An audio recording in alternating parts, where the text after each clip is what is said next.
hamma maza qilib iste'mol qiladigan muz qaymoqni qanaqa tayyorlashni hozir sizlarga ko'rsatmoqchiman. Videoni oxirigacha ko'ringlar. Qarang, mana bu smes, buni ko'rsatasiz. Smes shu sut mahsulotidan naturalniy tayyorlanadi. Bunda hech qanaqa ximikat yo'q. Aka, quying smesni. Va bu o'zi qiyomga o'xshar ekanda. Hozir buni olib chiqib o'sha frezer apparatiga qo'yamiz. Marojni qanaqa tayyorlashni hozir sizlarga ko'rsataman. Shokoladli, молочный marojni qanaqa tayyorlashni ko'rsataman. Gnomik ice creamni o'sha zavodlarga kelganman, o'zlari bu yerda ishlab chiqarishadi. Hozir sizlarga ko'rsatib beraman. Qani ketdik. Xullas mana smes, hozir tayyor issiqqina smes olib chiqdik. Hozirga hormang. Mana shuni marojni tayyorlanish jarayonini bitta ko'rsataylik. Bo'ldi. Bitta ko'rsataylik. Bismillah. Gap yo'q aka. Qaranglar mana marojni qanaqa tayyorlashni sizlarga az bo'lsa ham qo'ldan kelgancha ko'rsatib berdim.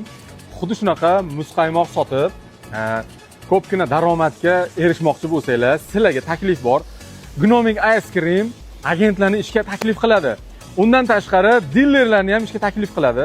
Frezer, marojniy nonlari, smeslari cheklanmagan miqdorda hozir ko'rib turganinglardek Gnomik ice creamda ishlab chiqariladi.